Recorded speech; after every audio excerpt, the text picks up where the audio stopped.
It happened in 2014 during my senior year at a public high school in rural Pennsylvania. The day started like any other: math tests, cafeteria food, and the usual countdown to the weekend. Around 1:15 p.m., we were in English class when the loudspeaker crackled to life with a sharp, sudden, "Attention, students and staff. We are now in lockdown. This is not a drill." Everyone froze. At first, we thought it was just another safety exercise, but our teacher's face went pale immediately. She didn't say a word, just ran to lock the door and turned off the lights. That's when the fear sank in. Real lockdowns didn't come with a warning. She motioned for us to move to the corner of the room, away from the windows and door. We sat there in silence.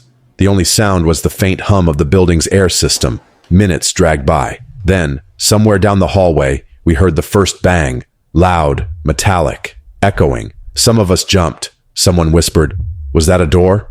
Our teacher just shook her head, tears welling in her eyes. Then came the footsteps. Slow, heavy, deliberate. They moved past our classroom. A creak in the floorboards, a faint shuffle, like someone dragging something. A shadow passed across the small slit window in our door. It paused. Whoever it was stood there for several seconds. We didn't breathe. Then, the footsteps moved on. The intercom clicked again. Static. Then a voice, not the principal's voice, spoke. "All clear. You can come out now." We almost believed it. But our teacher didn't move. She whispered, "That's not him." She was right. The principal always said, "This is Mr. Raymond. The lockdown is lifted." The voice hadn't used a name, and something about it was off. Too calm, too flat, like someone trying to sound friendly but not quite human. A few seconds later, another announcement.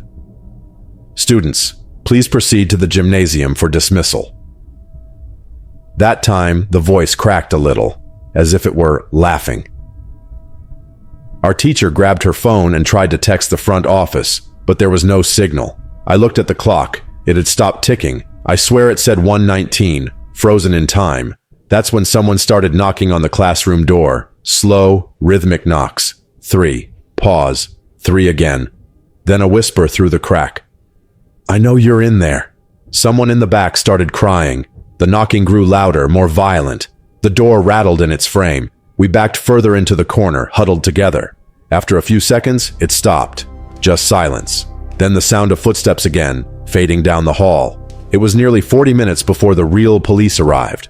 They went room to room, unlocking doors, escorting students outside. When our door finally opened, the officer told us there had been a real 911 call from inside the school. But when they traced it, it didn't come from any active phone line. It came from the intercom system itself. No intruder was ever found. No one was arrested, but several security cameras, including the one right outside our classroom, had gone dark during the lockdown, showing only static for those 40 minutes. The next day, classes were canceled. When we returned the following week, our principal addressed the school. He said there had been a technical malfunction and that the lockdown had been called out of caution. But he looked shaken. And when one of the students asked who had used the intercom that day, he just said quietly, "We still don't know." A few weeks later, the janitor found something strange behind the gym. An old, rusted key ring and a folded piece of yellow paper wedged into a vent. The note said, "Let me in." The handwriting matched that of a teacher who had died en déchire in that same building 20 years earlier, during a lockdown caused by a shooting that left 3 people dead. Sometimes, when I think about that day, I can still hear the voice on the intercom, flat, calm, and too close. "All clear. You can come out now." And even now, whenever a lockdown drill happens at my university, I can't help but wonder if that voice is still in the halls of my old high school, waiting for someone to answer.